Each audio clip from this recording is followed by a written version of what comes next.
na frequência! Entra na frequência!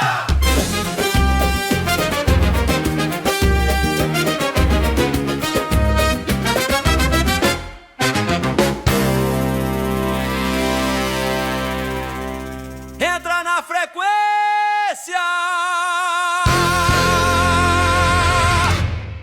Entra na frequência! Estamos chegando de novo aqui Ângelo Inácio, da Pastoral da Ecologia Integral. Estou muito bem acompanhado por minha companheira Seni.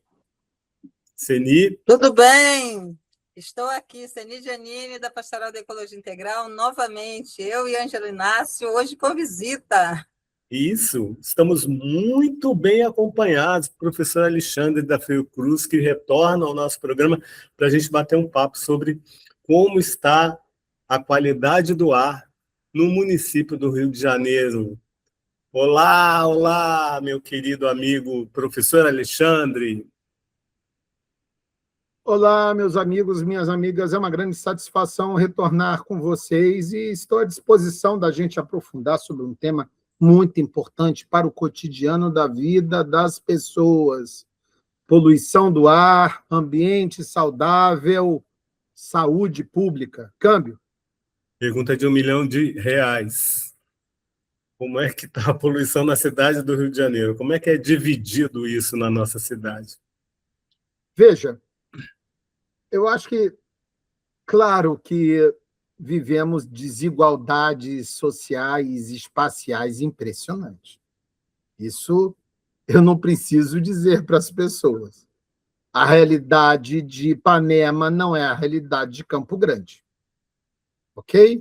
O IDH, o Índice de Desenvolvimento, é muito desigual nos territórios e nos municípios do estado do Rio de Janeiro, tá? A gente tem que tomar cuidado ao falar Rio de Janeiro cidade e Rio de Janeiro estado. Essa variação ela é muito grande, porque a poluição atmosférica ela fica como se fossem reservatórios na atmosfera, circundado entre a geologia, entre as emissões atmosféricas e as condições de contorno. E existem lugares que ficam concentrada a poluição. Então, veja, primeiro, a gente tem que tomar muito cuidado com uma coisa chamada média. A média da poluição atmosférica é X. Essa informação ela é importante? Ela é, mas ninguém vive na média. As pessoas vivem numa situação que é muito favorável perto da orla marítima, por exemplo, e uma situação muito desfavorável no interior do município e do estado do Rio. Então, a média aí ela não expressa o impacto ambiental aonde as pessoas vivem, que é o maior tempo que ela respira. Claro, a gente desloca, mas aonde ela mora? Isso tem muito a ver, Ângelo, principalmente com aquelas comunidades que moram próximas de complexos industriais altamente poluidores no país. E tem licenciamento ambiental. Isso é que é impressionante. Esse licenciamento ele precisa ser revisado. Ou seja, quem mora próximo da CSN não sofre impacto da poluição atmosférica em Volta Redonda? É um outro município. Quem mora ao lado da Ternium, antiga TKCCA, que eu tive a oportunidade de fazer um trabalho de pesquisa lá, um estudo de caso. Bom, eu fui recentemente, eu ainda vejo as roupas do varal sujas de poeira. Eu peguei uma folha e passei a língua assim, no dedo e o dedo na folha. Aí você vê o contraste. Quem vai me dizer que não tem poluição atmosférica, Ângelo? Veja, a Fiocruz tem equipamentos de monitoramento, tá? Eu não usei os equipamentos de monitoramento naquela pesquisa. Eu peguei uma folha e eu mostrei para a moradora. E sabe o que a moradora me disse, do lado da Ternium? Que ela tinha que receber um salário porque ela todo dia trabalha para limpar a casa dela para tirar a poluição atmosférica. Isso foi dito por uma moradora. Existe uma terra em Ipanema? Não existe e nunca existiria. Percebe? Por isso que, às vezes, a gente trabalha com o termo do racismo ambiental. As fontes de poluição, elas são colocadas em lugares onde a pobreza é mais significativa.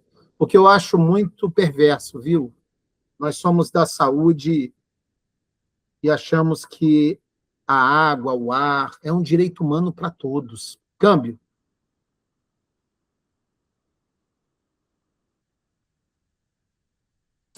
Isso aí. E a gente também precisa pensar um pouco mais, né? E aí convoco todo mundo que mora nas áreas, vamos chamar assim, privilegiadas da nossa cidade, para pensar o que o senhor nos falou no outro programa, de que a poluição ela não fica paradinha ali só onde está, né? Ela viaja. Então, não é porque uma área que sofre um racismo ambiental maior, na outra área que é privilegiada, ela também não vai sofrer com isso. Então, eu queria que o senhor falasse um pouquinho sobre isso aí, no sentido de alertar a população, a população civil, de tomar atitude, o que a gente pode fazer, por onde a gente vai? Bom, eu sempre acho que a organização comunitária ela é o elemento central. Isso vai acontecer com as inundações que vão se agravar no Rio de Janeiro por causa das mudanças climáticas. As comunidades organizadas elas vão ter uma condição de respirar melhor. Porque até o Estado chegar no local, Ângelo, mortes são evitáveis. Isso cabe para tudo, cabe para evento extremo, calor, temperatura, inundação e a poluição atmosférica. Então, perceba, essa sua pergunta, Seni, ela é muito importante, porque às vezes a população não sabe nem a quem recorrer. Veja, se uma indústria contamina, ela é causadora. Mas quem é? O morador não vai conseguir chegar na indústria. Ele vai ser barrado. E ele pode até correr risco se ele tentar entrar. Quem é o mediador? Na responsabilização, o principal protetor da saúde é o Estado brasileiro. Mas, ao falar Estado, as pessoas também não sabem quem é o Estado. Né? Sabe que o Estado cobra imposto, sabe que o Estado muda regras, mas quem é o Estado que protege isso? Bom, primeiro, o órgão ambiental. Existe o Instituto Estadual do Ambiente, a nível estadual. Existem institutos municipais de saúde, de meio ambiente. Qualquer evidência, mesmo que não seja um relatório científico, esse negócio de você mostrar um pano que está todo sujo. Aí, às vezes, mas essa poeirinha aí não é nada. Aí o morador pegou um imã e puxou o material metálico, grudou no imã. Então, como é que não é? Como é que é qualquer coisa? Percebe? Então, a população ela sabe identificar problemas. O problema é como é que ela recorre. Então, tem Ministério Público, Defensoria Pública, sempre é importante. Agora, eu sempre começo pelo órgão competente de fazer o controle, que é o órgão ambiental. Ele existe para isso, meus amigos. Se isso não está sendo cumprido, por que ele funciona? Por que ele existe? Mas não é só o órgão ambiental. Mesmo na saúde, nós temos a vigilância em saúde. Eu sou professor de vigilância em saúde. Então, tem vigilância da qualidade do ar, tem vigilância da qualidade da água. O problema é que a população, às vezes, nem sabe qual é a água que ele bebe e nem sabe qual é o ar que respira. Qual é a proposta? Aí é uma coisa que a gente sempre defendeu na Fiocruz. Essas informações têm que ser públicas, no site, na internet, mas com uma clareza de informação que diga como é que está a poluição atmosférica daquela pessoa que mora naquele lugar. E se a situação estiver ruim, o que deve ser feito? Então, eu acho que os órgãos, prefeitura, Estado, deveriam até informar o que ele está fazendo quando o indicador é ruim. Porque esse indicador ruim não é um efeito da natureza. A natureza ela tenta sempre se equilibrar. Agora, esses grandes empreendimentos, elas acham que é caro fazer a limpeza do esgoto, do efluente industrial, da poluição atmosférica, acha que lucra mais com isso. Prejudica os seus próprios trabalhadores. Eu quero deixar claro isso, Ângelo. Porque o trabalhador de uma fábrica é o primeiro a sofrer a poluição da fábrica. Então, eu acho que as informações têm que ser públicas, numa linguagem que as pessoas entendam, e o Estado tem que dizer o que está fazendo quando esses empreendimentos não estão de acordo com a legislação. E a vigilância em saúde é fundamental para fazer o controle do controle. Câmbio. Tem algum outro bairro no Rio de Janeiro que tem complicações assim? Santa Cruz aparece desde o primeiro programa que a gente fez com o senhor, Santa Cruz aparece despontando. Qual seria esse outro problema em outro bairro? Tem alguma outra coisa tão grave como essa? Não, veja, é porque você tem dois tipos de poluição. Você tem a poluição fixa, que ela está muito ligada às indústrias que jogam particulados e emissões, gases e partículas pequenas. Não é só gases. Você também tem particulados que eles são tão pequenos, Ângelo, que ele não só entra no nariz, ele entra aqui no respiratório e chega no pulmão. Opa! Particulado é poeira. Poeira de qualquer coisa. É uma poeira muito... Como o senhor falou agora, poeira de ferro. Aí você está respirando poeira de ferro. Detalhe, quando essa poeira chega no pulmão, começa a dar problema grave, viu? Pode, inclusive, dar câncer. Inclusive, pode dar câncer. Poluição atmosférica gera câncer.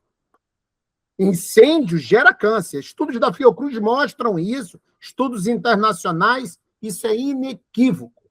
Tá certo? É isso que evita doença. Você ter ambientes saudáveis, com água, atmosfera, natureza. É disso que a gente fala, não se separa os corpos humanos dos corpos hídricos, dos corpos ambientais. Essa visão que é ar-condicionado e tal, esse ciclo não fecha. Também tem poluição atmosférica em ar-condicionado. Você está entendendo? Então, perceba, a informação tem que ser dada e o Estado tem que dizer o que ele está fazendo com os empreendimentos. Eu falei da poluição fixa, mas tem uma outra poluição, que é a poluição móvel, que vem das emissões dos carros. Houve uma audiência pública recentemente, que eu tive a oportunidade de estar presente, que o Detran tirou o monitoramento da poluição das emissões dos tubos de descarga dos carros. Por que isso? Por que essa medida foi tirada? Isso não melhoraria as condições de saúde da população? Então, nessas vias de grande trânsito, eu sempre coloco o exemplo da Avenida Brasil, porque é categórico. Se você tem carros com melhores condições, você vai reduzir a poluição atmosférica. Então, o Estado tem que fazer o controle, meu amigo. Meus amigos, e aí eu faço uma pergunta provocativa para vocês. Quem é que governa o Rio de Janeiro? Eu não estou perguntando governador, não, pelo amor de Deus. Eu quero dizer, quem é que governa? É o Estado que manda nas empresas para elas cumprirem o que está escrito na legislação, ou é as empresas que mandam no governo? Essa pergunta é importante. Câmbio. É importante, provocativa, e eu acho que a gente até já sabe a resposta. Por tudo que está acontecendo. Eu queria tocar num ponto, o senhor falou aí de gastar, do governo está gastando ou não com a questão, gasta-se muito com saúde. Para gastar muito com saúde, ou melhor, para deixar de gastar com saúde, a gente não deveria insistir na medicina preventiva, e aí medicina preventiva que eu digo é não deixar a pessoa ficar doente. Como é que a gente faz para a pessoa não ficar doente? Para responder em 2 minutos, tá, professor? Não, você colocou uma questão central e eu queria muito agradecer vocês por isso. Eu acho que essa é uma boa forma de fechar. Melhor do que cuidar da doença é evitar ter a doença. Então, isso que a gente está falando de controlar a poluição atmosférica, fazer a vigilância, ela concretamente reduz a necessidade da gente ir para as unidades de saúde, para os hospitais. A gente precisa de territórios saudáveis e sustentáveis. Muita farmácia não é sinal de saúde, é sinal de doença. E nós não temos o Sistema Único de Doenças. Sabe o que nós temos? Isso aqui, ó, é o Sistema Único de Saúde. E aí eu mando um grande abraços para vocês. Valeu, professor. Mais uma vez, Perfeito. nos sentimos obrigados a chamar o senhor novamente para continuar explicando essas coisas no Rio de Janeiro. Seni, está contigo. Precisamos muito. Palmas aqui novamente para o SUS, palmas para Palmas para o todos, SUS. palmas para o Sistema Único de Saúde que nós temos. E vamos concluindo mais um programa, convidando todo mundo que está assistindo para curtir, comentar, compartilhar e nos ajudar nessa causa. Entra na frequência. Entra na frequência. Até lá. Um abraço, paz e bem. Tchau. Até logo. Entra na frequência! Entra na frequência!